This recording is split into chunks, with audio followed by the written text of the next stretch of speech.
안녕하세요. 오늘도 사연살롱을 찾아주셔서 감사합니다. 결혼생활 10년 만에 돌싱이 된 30대 후반 여성입니다. 저희 친정엄마가 저 키우실 때 친구는 가려가며 사귀라는 말을 종종 하곤 하셨는데 어릴 때는 그 말이 그렇게 듣기 싫더라고요. 마치 제 친구들한테 등급을 매겨 버릴 카드를 정하는 것 같았거든요. 그런데 지나고 보니 엄마 말이 꼭 틀린 것만은 아니라는 생각이 드네요. 제가 친구 하나 잘못 사귀어서 인생을 망친 케이스거든요. 그래도 뒤늦게나마 정신 차리고 제2의 인생을 살고 있으니 결과적으론 완전히 망한 인생은 아니네요. 지금이야 심적으로 여유가 생겨서 이렇게 사연도 보내고 있지만 불과 몇 년 전까지만 해도 저는 산 송장처럼 겨우 숨만 헐떡이며 살았어요. 지옥이 있다면 제가 사는 그곳이 바로 지옥이다 싶었으니까요. 결혼 생활이라고 쓰고 지옥 생활이라고 읽을 정도로 제 결혼 생활은 순탄치 않았어요. 남들이 보기에는 학벌 좋고 직장도 좋은 남편 만나서 몸고생 마음고생 없이 사는 팔자 좋은 여자로 보였겠지만 실상은 정반대였거든요. 제 남편과 시댁은 겉으로 보이는 것과 전혀 다른 인간들이었어요. 제가 이런 집에 시집을 오게 된 건 바로 신우이 때문이었어요.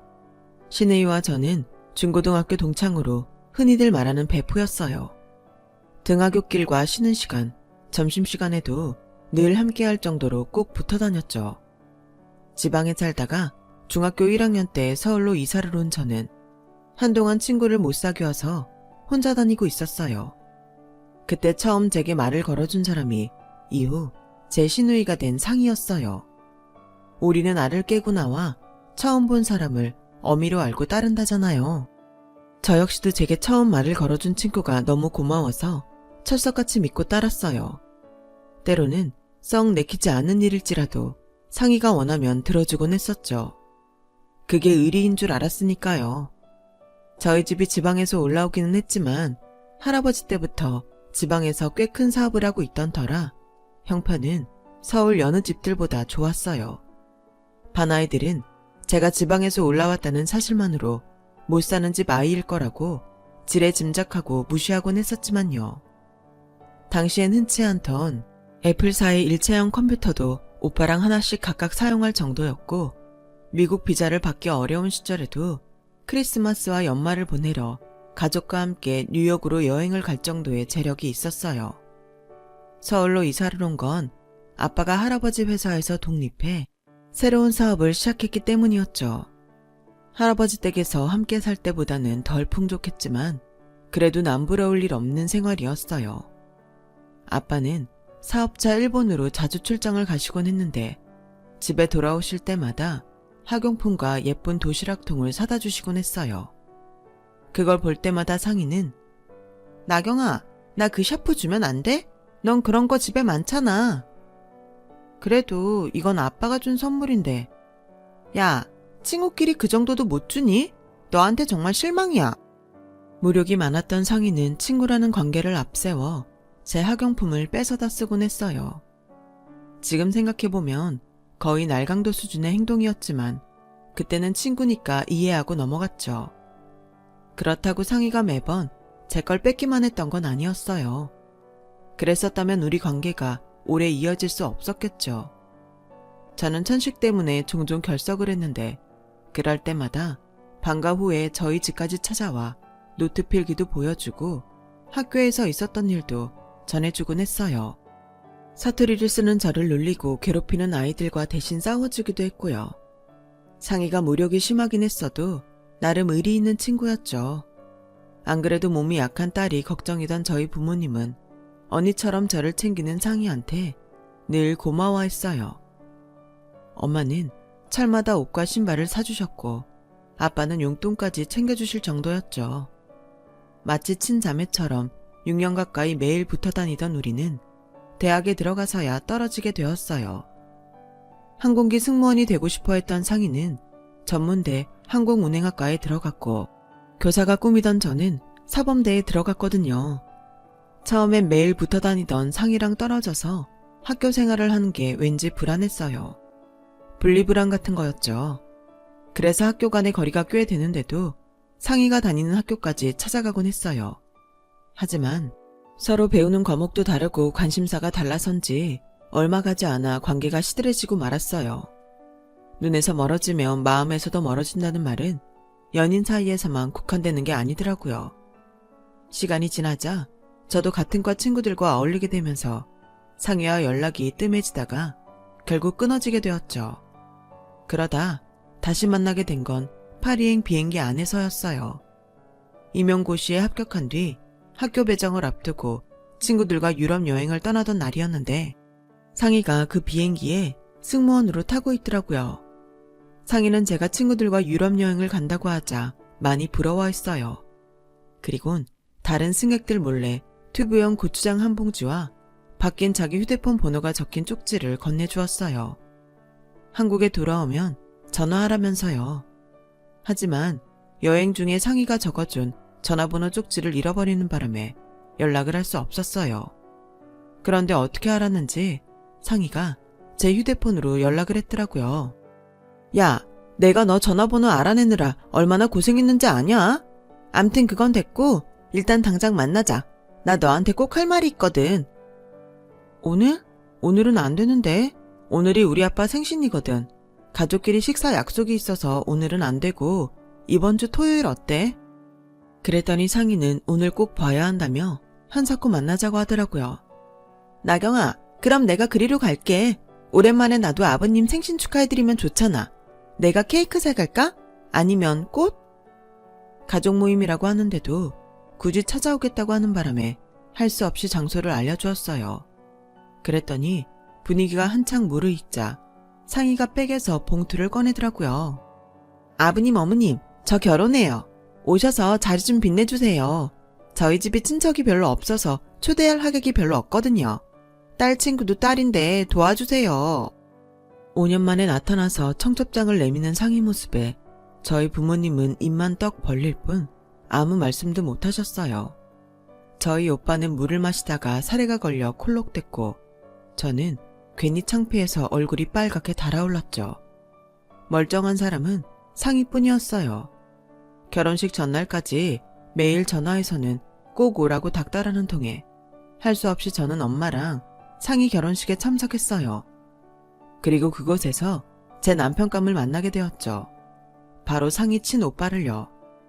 넉살 좋은 상희와 달리 상희네 오빠는 과묵하고 진중한 사람이었어요. 결혼식 내내 저랑 엄마를 챙겨줘서 특히 더 호감이 가더라고요. 그런데 나중에 알고 보니 그게 다 계획적인 행동이었더라고요. 상희가 저랑 자기 오빠를 연결해줄 생각으로 치밀하게 짜놓은 덫이었죠.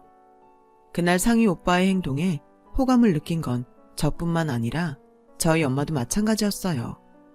사람도 마음에 드는데 거기다 명문대 출신에 대기업 다닌다고 하니까 엄마는 내심 사윗감으로 탐내시는 것 같았어요.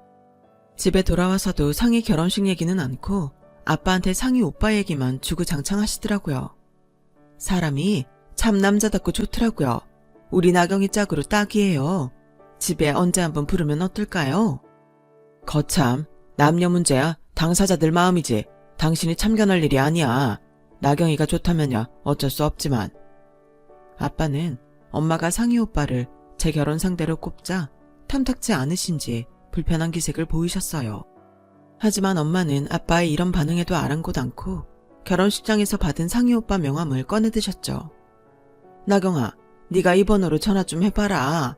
아까는 고마웠다고 인사차 했다고 하고 어서.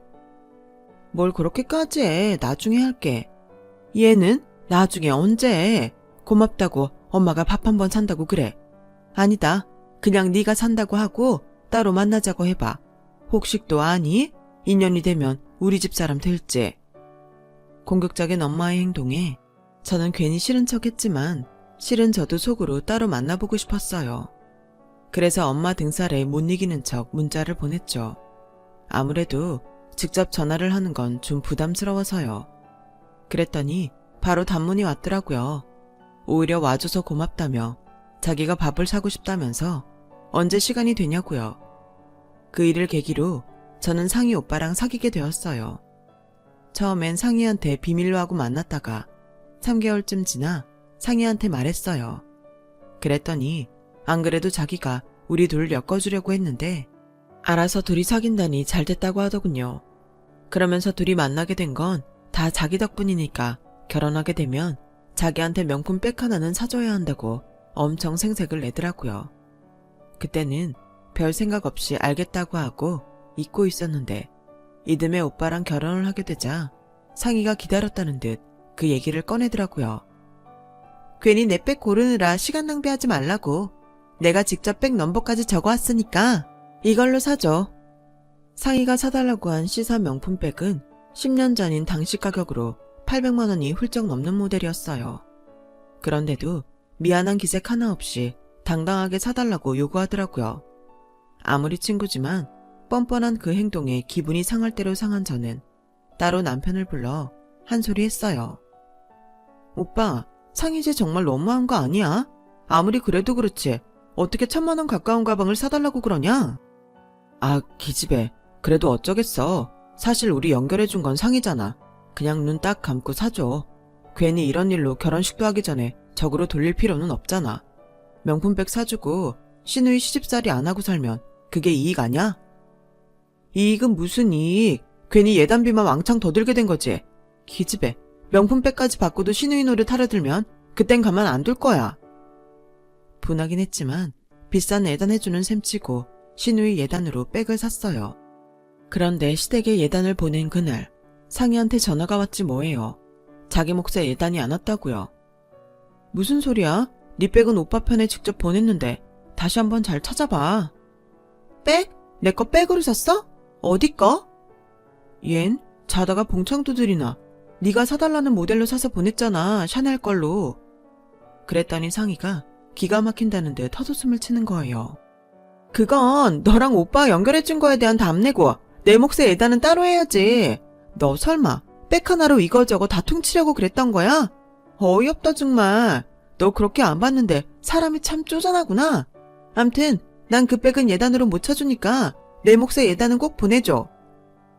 야, 너 정말 이럴 거야? 모르는 사이도 아니고 친구 사이에 어쩜 남보다 더하니? 그건 내가 할 소리야. 너야말로 친구 사이에 남들보다 더해주면 몰라도 그깟 시누이 예단에 돈이 얼마나 든다고 그걸 빼냐? 나 이번 일 정말 서운해. 이러고도 우리 집에 시집와서 네가 편할 것 같니? 어림없어 기집애야. 상희는 오히려 지가 성을 내고는 전화를 끊었어요. 800만 원도 넘는 백을 받아놓고도 예단을 따로 해달라니 이게 정신이 제대로 박힌 사람인가요? 하도 열이 받아서 씩씩대고 있었더니 엄마가 제 방에 들어오셨어요. 밖에서 통화 내용 다 들으셨다면서 얼른 백화점 가서 화장품 세트라도 하나 사서 갖다 주고 끝내라고요. 친구로 만날 때나 친구지 이젠 네 시누이 아니니? 예전에도 상희 걔가 무력이 좀 심했니? 툭하면 네 옷이며 가방, 심지어 지한테 맞지도 않는 네 운동화까지 뺏어갔었잖아. 오죽하면 내가 네 거 살 때 상희 거도 같이 사서 줬겠니? 괜히 결혼 전부터 얼굴 붉힐 거 없이 하나 사주고 끝내. 그래야 네가 편해. 누구보다 상희를 잘 아는 엄마는 옛다 이거나 먹고 떨어져라 하는 심정으로 하나 사주라고 하셨어요. 생각 같아선 1000원짜리 양말 한 켤레도 사주고 싶지 않았지만 앞으로 있을 평탄한 결혼 생활을 위해 엄마 말대로 화장품 세트를 남편 편에 보냈어요. 그리고 한 달 뒤 결혼식 날이 됐어요. 상희는 마치 자기 결혼식인 것처럼 하얀 프릴 원피스를 입고 왔더라고요. 그 모습에 결혼식장을 찾은 고등학교 동창들은 다들 한마디씩 했어요. 어머어머, 쟤 미쳤어. 오늘이 쟤 결혼식인 줄 아나 봐. 상희 제가 예전부터 좀 그랬잖아.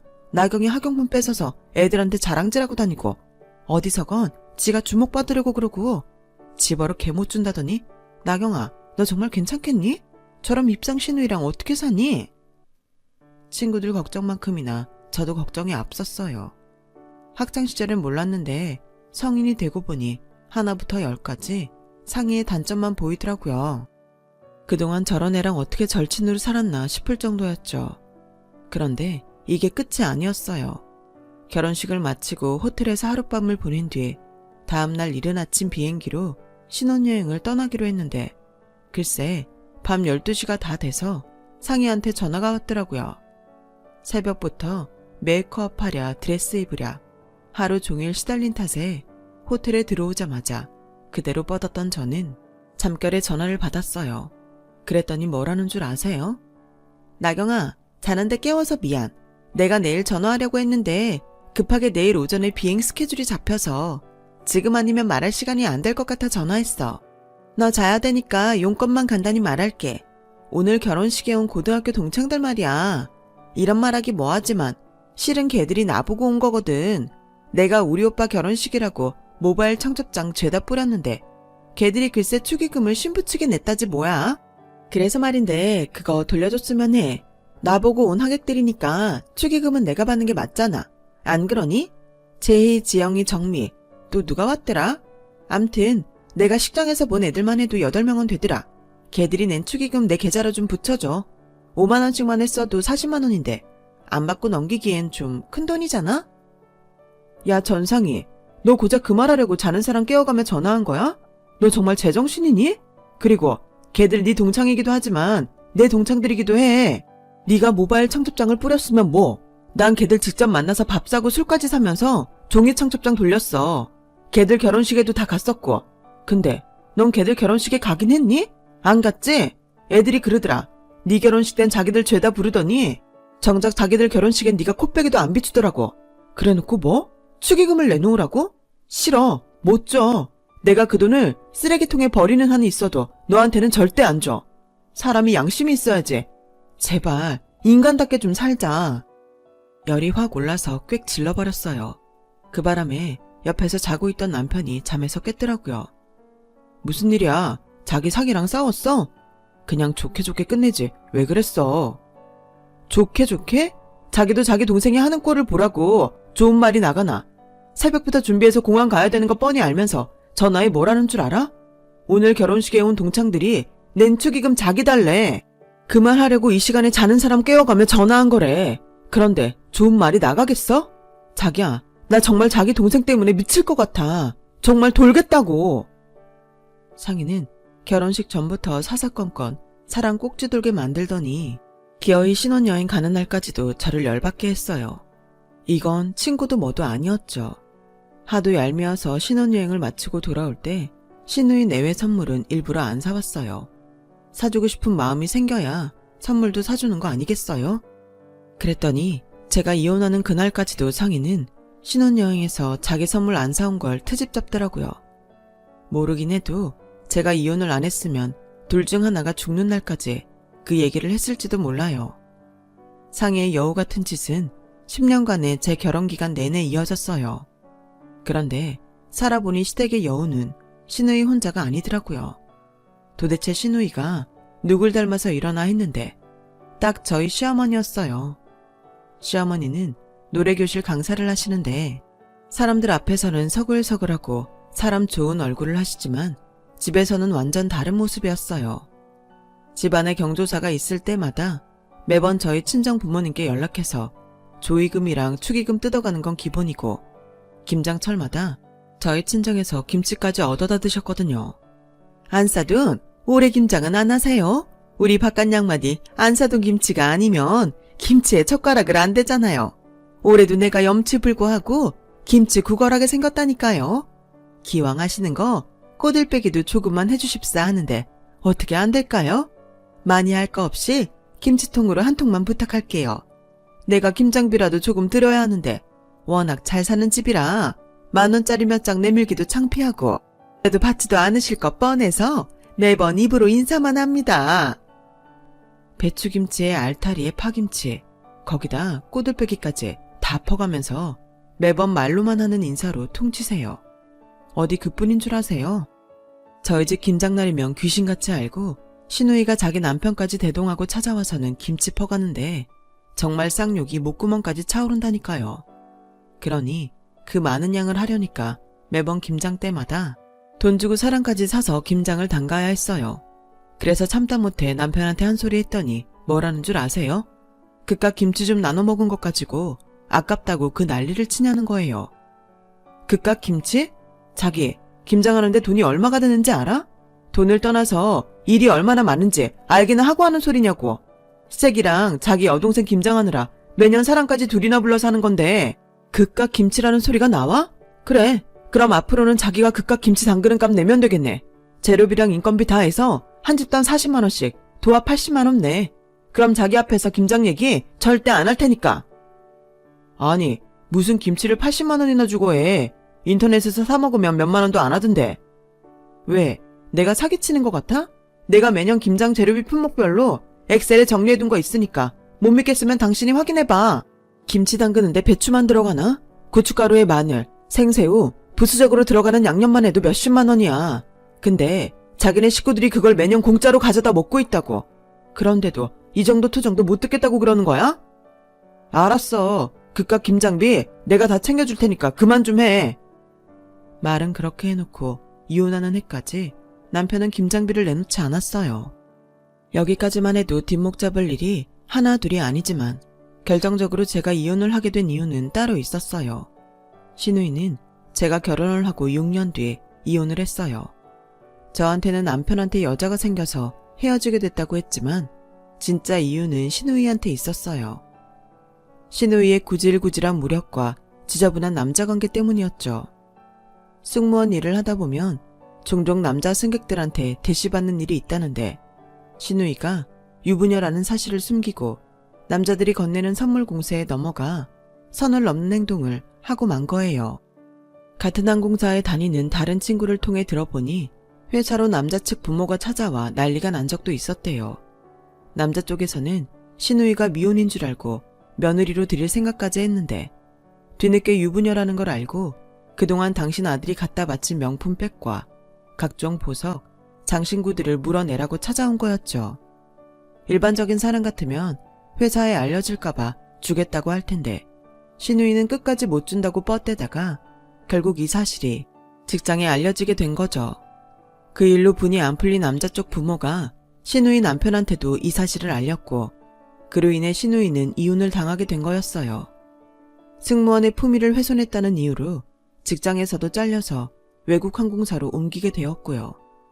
이혼을 한 뒤에는 아예 마음 놓고 이 남자 저 남자 만나며 자유로운 생활을 하다가 자기보다 8살이나 어린 남자한테 빠지게 됐어요. 신우이 말로는 남자가 대학원생이라고 했지만 외모나 지적 수준을 보면 글쎄요. 제대로 학교를 다닌 사람은 아닌 것 같더라고요. 젊은 남자한테 빠진 신우이는 그동안 만났던 남자들한테 받았던 명품들을 팔아가며 데이트 자금과 나이 어린 남자친구의 선물을 사날랐어요. 어떻게 보면 신우이랑 같은 부류로 보이는 그 남자를 잡기 위해 신우이는 그동안 자기가 구차하게 모은 것들을 어린 남자 입에 털어넣은 형국이었죠. 그런데도 남자가 결혼을 안 해주니까 가짜 임신 소동까지 벌이며 남자의 바지가랑이를 잡고 늘어졌어요. 솔직히 신우이가 만나는 남자가 온전한 사람이 아니라는 걸 알기에 신우이의 재혼을 말렸어야 했지만 그러고 싶지 않았어요.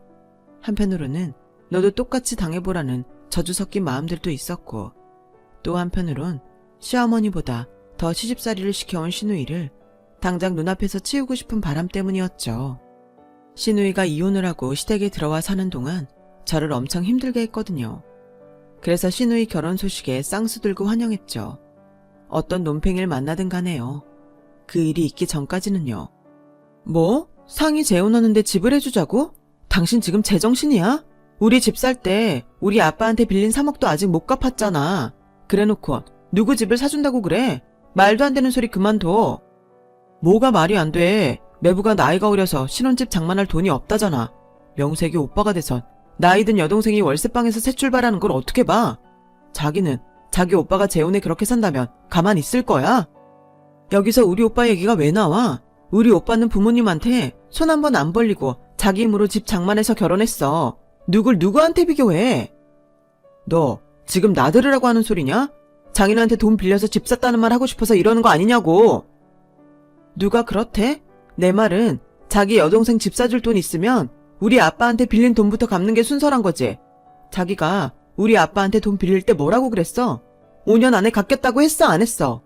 돈 빌릴 땐 상환 계획서에 각서까지 만들어 내밀더니 어쩜 사람이 화장실 들어갈 때랑 나올 때가 이렇게 달라? 그리고 우리가 왜 상인의 집을 해줘? 이날 이때까지 상이가 우리한테 뜯어간 돈이 얼만데. 우리 예은이 태어났을 때도 양말 한 짝 안 사준 애야. 조카 100일이고 돌이고 유치원 들어갈 때도 항상 맨입으로 와서 나 몰래 애 돌반지까지 훔쳐서 집 목걸이로 세팅해 끼내라고. 그런데 집을 해주자고? 싫어. 내가 돈다발을 태워서 불멍을 하는 한이 있어도 상희한텐 안 줘. 야, 너 지금 말 다 했어? 넌 친구라는 게 어떻게 이러냐? 가끔 보면 너 상희한테 열등감 있는 것 같아. 아니면 왜 그렇게 상희 일에 쌍심지를 켜고 달려들어? 상희가 너한테 뭘 그렇게 잘못했는데.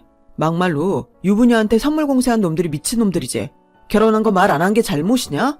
너 혹시 상희랑 젊은 남자랑 재혼한다니까 샘나서 그러는 거 아냐? 그냥 부러우면 부럽다고 말해. 괜히 구차하게 어거지 부리지 말고. 그리고 내가 아파트를 사준댔냐? 오피스텔을 사준댔냐? 경매에 나온 1억 5천짜리 빌라 하나 해주겠다는데 뭘 그렇게 거품을 물어.